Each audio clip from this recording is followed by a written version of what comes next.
আগামী বছরের ফেব্রুয়ারি মাসে বাংলাদেশে জাতীয় সংসদ নির্বাচন করা হবে। মঙ্গলবার জাতির উদ্দেশ্যে ভাষণে একথা জানিয়েছেন অন্তর্বর্তী সরকারের প্রধান মোহাম্মদ ইউনূস। বাংলাদেশের সংবাদ মাধ্যম সূত্রে এমন খবর সামনে এসেছে। নির্বাচনের সময় ঘোষণাকে স্বাগত জানিয়েছে বাংলাদেশের অন্যতম বড় রাজনৈতিক দল বিএনপি। যদিও এনসিপি বা জাতীয় নাগরিক পার্টির তরফে এখনো কোনো প্রতিক্রিয়া পাওয়া যায়নি। তবে সেই দলের নেতা জানিয়েছেন বিএনপির দাবিকে প্রাধান্য দেওয়া হয়েছে। সরকারের কাছ থেকে ভোট আদায় করা হবে বলে সরব হয়েছিল বিএনপি। 2026 সালে রমজান মাসের আগে ফেব্রুয়ারিতে নির্বাচন করতে সে দেশের প্রধান নির্বাচন কমিশনারকে চিঠি পাঠাবে অন্তর্বর্তী সরকার। গতকালই ছিল জুলাই গণ অভ্যুত্থানের 1 বছর পূর্তির দিন। সেই দিনই জাতির উদ্দেশ্যে ভাষণে নির্বাচনের সময় জানিয়েছেন ইউনূস। সূত্রের খবর, ইউনূস বলেন, এবার আমাদের সর্বশেষ দায়িত্ব পালনের পালা, নির্বাচন অনুষ্ঠান। আমরা এবার একটা নির্বাচিত সরকারের কাছে দায়িত্ব হস্তান্তরের প্রক্রিয়া শুরু করব। অন্তর্বর্তী সরকারের পক্ষ থেকে আমি প্রধান নির্বাচন কমিশনারের কাছে চিঠি পাঠাবো, যেন নির্বাচন কমিশন আগামী রমজানের আগে 2026 সালের ফেব্রুয়ারি মাসে জাতীয় নির্বাচন অনুষ্ঠানের আয়োজন করেন। নির্বাচন যাতে সুষ্ঠু ও শান্তিপূর্ণভাবে সম্পন্ন হয় সেজন্য সরকারের পক্ষ থেকে সব ধরনের সহযোগিতা করা হবে বলে আশ্বাসও দিয়েছেন ইউনূস। তিনি বলেছেন, দেশের মানুষের ভোটাধিকার কেড়ে নেবার কারণে 15 বছর ধরে নাগরিকেরা ভোট দিতে পারেননি। এবারের নির্বাচনে আমরা আমাদের বকেয়া আনন্দ সহ মহা আনন্দে ভোট দিতে চাই। কি বলছেন মোহাম্মদ ইউনূস, শুনবো। আমরা এবার একটা নির্বাচিত সরকারের কাছে দায়িত্ব হস্তান্তরের প্রক্রিয়া শুরু করব। অন্তর্বর্তী সরকারের পক্ষ থেকে আমি প্রধান নির্বাচন কমিশনারের কাছে চিঠি পাঠাবো, যেন নির্বাচন কমিশন আগামী রমজানের আগে 2026 সালের ফেব্রুয়ারি মাসে জাতীয় নির্বাচন অনুষ্ঠানের আয়োজন করেন। আপনারা সকলেই দোয়া করবেন যেন সুন্দরভাবে নির্বাচন অনুষ্ঠান করে এদেশের সকল নাগরিক একটি নতুন বাংলাদেশ গড়ার কাজে সফলভাবে এগিয়ে যেতে পারে। আমরা সরকারের পক্ষ থেকে এই নির্বাচন যাতে সুষ্ঠু, শান্তিপূর্ণ এবং উৎসবমুখরভাবে সম্পন্ন করা যায় সেজন্য সকল প্রকার সাহায্য সহযোগিতা প্রদান করব। এবারের নির্বাচন যেন আনন্দ উৎসবের দিক থেকে, শান্তি শৃঙ্খলার দিক থেকে, ভোটার উপস্থিতির দিক থেকে, সৌহার্দ্য ও আন্তরিকতার দিক থেকে দেশের ইতিহাসে স্মরণীয় হয়ে থাকে। সেই জন্য সকল আয়োজন সম্পন্ন করতে আগামীকাল থেকে আমরা সকলেই মানসিক প্রস্তুতি ও প্রাতিষ্ঠানিক আয়োজন শুরু করব। নির্বাচনে ভোটারদের সম্পর্কে দুই একটা কথা বলতে চাই। এবার আমরা প্রবাসী ভোটারদের ভোট দেওয়ার আয়োজন নিশ্চিত করতে চাই। অর্থনৈতিক দিক থেকে সম্পূর্ণ বিধ্বস্ত বাংলাদেশ যে আবার দ্রুত ঘুরে দাঁড়াতে পেরেছে তার বড় কারণ হলো আমাদের রেমিটেন্স যোদ্ধাদের ঐতিহাসিক অবদান। নির্বাচনে তাদের অংশগ্রহণ নিশ্চিত করার জন্য নির্বাচন কমিশন প্রস্তুতি নিচ্ছে।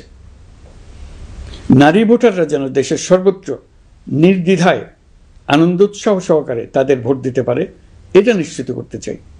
এবার যেন কেন্দ্রে কেন্দ্রে নারী ভোটারদের ঢল নামে, আমরা সেই লক্ষ্যে সমস্ত ব্যবস্থা গ্রহণ করব। দেশের মানুষের ভোটাধিকার কেড়ে নেবার কারণে গত 15 বছর ধরে নাগরিকবৃন্দ ভোট দিতে পারেনি। এবারের নির্বাচনে আমরা আমাদের বকেয়া আনন্দ সহ মহা আনন্দে ভোট দিতে চাই। এবারের নির্বাচনে জীবনে প্রথমবার ভোট দিতে যাবে এরকম ভোটাররা নানা উৎসবের মধ্য দিয়ে ভোট কেন্দ্রে যাবে, তাদের এই দিনটি স্মরণীয় করে রাখার জন্য।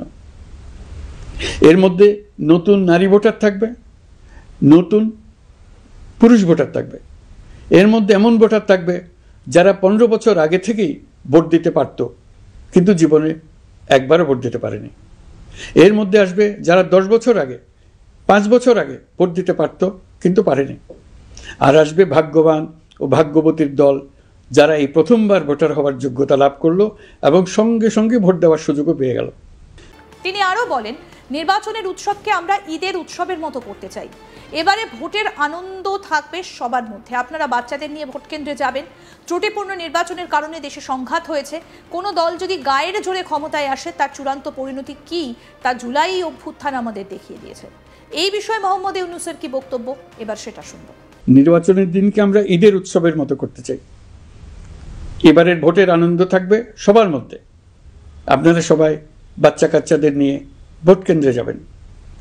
নাগরিক অধিকার প্রয়োগের মহা আনন্দ পরবর্তী বংশধরদের কাছে তুলে ধরার জন্য এখন থেকে প্রতিদিন আলাপ আলোচনা করুন, আপনার এলাকায় ভোটদান ব্যবস্থা কেমন হলে সুন্দর হয়, কেমন হলে আনন্দমুখর হয়, সেটা আগে থেকে ঠিক করার জন্য নতুন বাংলাদেশ গড়ার কাজের ভিত্তি রচনা হবে এবারের নির্বাচনে।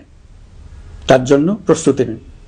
প্রিয় দেশবাসী, দেশের ইতিহাসে এখন পর্যন্ত যতগুলো বড় সংঘাত, সহিংসতার ঘটনা ঘটেছে তার সবগুলোর নেপথ্য কারণ ছিল ত্রুটিপূর্ণ নির্বাচন।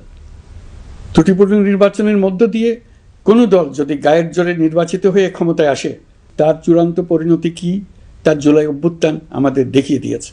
আমরা ইতিহাসের কলঙ্কিত কোনো অধ্যায়ের পুনরাবৃত্তি আর করতে চাই না। আপনারা প্রত্যেকেই অবগত আছেন, একটা গোষ্ঠী নির্বাচনকে বাধাগ্রস্ত করার জন্য উন্মুখ হয়ে আছে। তারা দেশের গণতান্ত্রিক অগ্রযাত্রাকে ব্যাহত করতে দেশের বাইরে বসে ভেতরে থেকে নানা অপচেষ্টায় লিপ্ত রয়েছে। আমাদেরকে অবশ্যই খেয়াল রাখতে হবে তারা যেন নির্বাচনকে সংঘাতময় করে তোলার কোনো রকমের সুযোগ না পায়।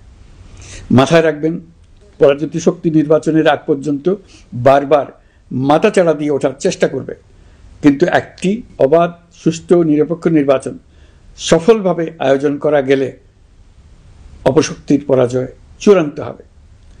নির্বাচন সংক্রান্ত বিষয়ে প্রতিনিয়ত পরামর্শ নেওয়ার জন্য আমরা প্রযুক্তির সাহায্য নেব। এই জন্য একটি অ্যাপ তৈরির উদ্যোগ নিচ্ছি। দ্রুত এই অ্যাপটি চালু হবে। আপনারা আপনাদের সকল পরামর্শ, সকল মতামত, সকল আশঙ্কা এবং উদ্যোগের কথা এই অ্যাপের মাধ্যমে আমাদেরকে জানাবেন। আমরা তা যথাযথ কর্তৃপক্ষকে জানিয়ে দেব, সমস্যা সমাধানের জন্য ব্যবস্থা নেব। গত বছর ছাত্র আন্দোলনের জেরে বাংলাদেশে পতন হয় হাসিনা সরকারের। গত 5ই আগস্ট তড়িঘড়ি করে দেশ ছাড়েন শেখ হাসিনা, আশ্রয় নেন ভারতে। সেই থেকে ভারতেই রয়েছেন তিনি। বাংলাদেশের প্রাক্তন প্রধানমন্ত্রীর বিরুদ্ধে গ্রেপ্তারি পরোয়ানা জারি করেছে সেদেশের আন্তর্জাতিক অপরাধ ট্রাইব্যুনাল। ইতিমধ্যেই 1 বছর পার। মনে করা হচ্ছে হাসিনা দেশে ফিরবেন কিনা সেটা এখন এই মুহূর্তে দাঁড়িয়ে বড় প্রশ্ন। এবং ফিরলেও জনগণ বা জনমানুষে তার কতটা গ্রহণযোগ্যতা রয়েছে বা নির্বাচনে অংশগ্রহণ করতে পারবেন কিনা, এই প্রশ্নগুলো কিন্তু ইতিমধ্যেই উঠে আসছে। 1 বছর পার হয়ে গিয়েছে ইতিমধ্যেই 5ই আগস্টের, অর্থাৎ গত বছর 5ই আগস্ট থেকে এবছর 5ই আগস্ট 1 বছর পার। আগামী বছরের ফেব্রুয়ারি মাসে বাংলাদেশে জাতীয় সংসদ নির্বাচন করা হবে বলে মঙ্গলবার জাতির উদ্দেশ্যে একথা জানিয়েছেন অন্তর্বর্তী সরকারের প্রধান মোহাম্মদ ইউনূস। বাংলাদেশ সংবাদ মাধ্যম সূত্রে এই খবরই সামনে এসেছে, কিন্তু তারপরেও বিভিন্ন রাজনৈতিক দল এবং বাংলাদেশের সাধারণ মানুষ প্রশ্ন তুলছেন যে আদৌ কি নির্বাচন হবে 2026-এ। নির্বাচনের সময় ঘোষণাকে স্বাগত জানিয়েছে বাংলাদেশের অন্যতম বড় রাজনৈতিক দল বিএনপি, যদিও এনসিপি বা জাতীয় নাগরিক পার্টির তরফে এখনো পর্যন্ত কোনো প্রতিক্রিয়া পাওয়া যায়নি। তবে সেই দলের নেতা অবশ্য জানিয়েছেন বিএনপির দাবিকে প্রাধান্য দেওয়া হয়েছে, সরকারের কাছ থেকে ভোট আদায় করা হবে বলে সরব হয়েছিল বিএনপি। আরও আপডেট পেতে দেখতে থাকুন আজ তাক বাংলা। সাবস্ক্রাইব করুন, নোটিফিকেশন পেতে বেল বাটন অপশন প্রেস করুন।